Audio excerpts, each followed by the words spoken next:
If you lost sleep over the Bulls in free agency last night, you can sleep well tonight knowing Zach LaVine will be in Chicago for a long time. LaVine and the Bulls agreed to a max contract, 5 years, $215 million, becoming the first player in Bulls history to sign a $100 million deal. His third interception this season in just 4 games, becoming a ball hawk for this Bears team like we saw a few years ago, now working well in this new defensive scheme. But you heard Justin Fields allude to it. Unfortunately, it backed the Bears up within their own 5-yard line, and they weren't moving the chains at that point. They had 4 straight punts to end those drives. Now, Eddie Jackson, talking about the defense as a whole, said unfortunately it was a lot of self-inflicted wounds in this game and the struggles defending the play action with some of those bootlegs and rollouts with Daniel Jones. He said they just need to have better eye discipline in those moments. You're standing in the rain. The field is flooded. You guys just won. Your first game, week 1. What's this feeling right now?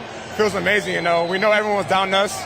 We never got down in our room. Tony La Russa is currently on his way to Arizona to go through further medical testing with his personal physicians. This is after he missed last night's game per doctor's order here in Chicago. So he is out indefinitely for the season. Now, we just talked to acting manager Miguel Cairo, who said he does think Tony La Russa will be back. He did not notice anything abnormal about him yesterday, and he said he's been in constant communication with him today. La Russa even helped him game plan and set the lineup for tonight's game, and did say he is also in good spirits. When David Montgomery went out, you came in. You had 20 carries for 157 yards. What kind of holes were you seeing out there? Offensive line did a great job. You know, I told them it's for 3-2 this game. When the offense was struggling, sometimes the defense kept this team in the game. To see Roquan Smith get that interception right there, what are you thinking on the sidelines?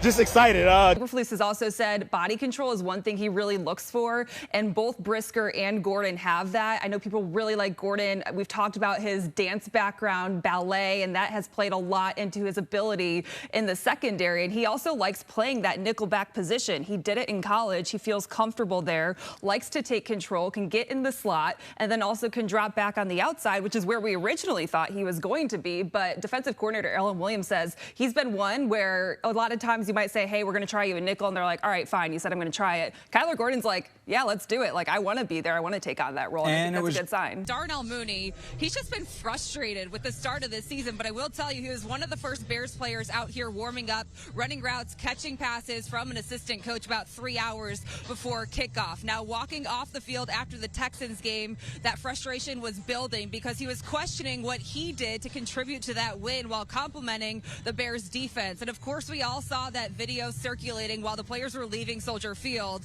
Darnell Mooney was out on the field catching balls from a jugs machine. There's also a deep quarterback draft class coming up, so you hit it right on the nose that you got to figure out what you have in Justin Fields. You look at other second-year quarterbacks in the league. Along with Fields, you have Trevor Lawrence, Trey Lance, Mac Jones, Zach Wilson, and Davis Mills. Out of them, where do you think Fields ranks as most likely to have a breakout season? Yeah, I think he's second or third. Justin Fields is a man of few words. All he had to say about his anticipation leading up to the season opener was 2 words: I'm excited. But that even-keeled attitude is what this team likes about him. It's the consistency he brings into the building every day in his approach and in his leadership. You know, he was pretty honest. About a week into training camp, he said this offense was not ready to play a game. But heading into week 1, he says he has a full grasp of it and is ready to show it off.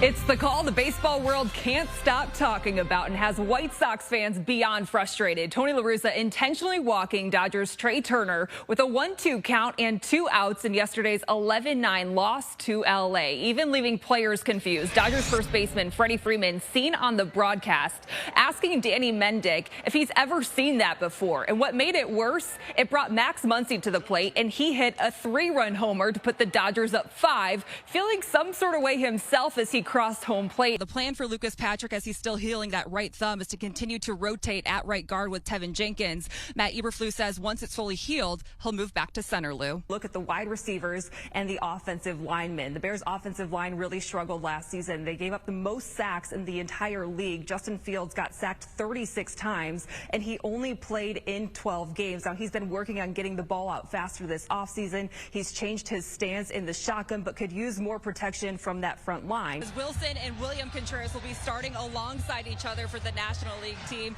in the All-Star game tomorrow, fulfilling a lifelong dream for these brothers who grew up playing baseball in their backyard in Venezuela. And they said that they always talked about three things they wanted to achieve. One, they wanted to make it to the big leagues. They can check that one off. They wanted to win World Series. Now they each have their own ring. And three, they wanted to be named All-Stars. You talk about the pitching with Drew Smiley, 5 shutout innings, a season-high 9 strikeouts, really getting this crowd going and making this an exciting game because you mentioned no home runs. Last year we were talking about 8 home runs that went into the cornfields. People were hoping to get those authenticated and put them in boxes. Not the case this year, but the players were just so excited to experience this whole day. There was a lot of anticipation building up to it, and then getting here, I think it exceeded all expectations they had. Defensive backs carry themselves differently than any other position in the NFL. They have to have the confidence to cover the top receivers in the league. And this past offseason, he got a compliment from Super Bowl MVP and Rams wide receiver Cooper Kupp, who said he's one of the toughest corners to beat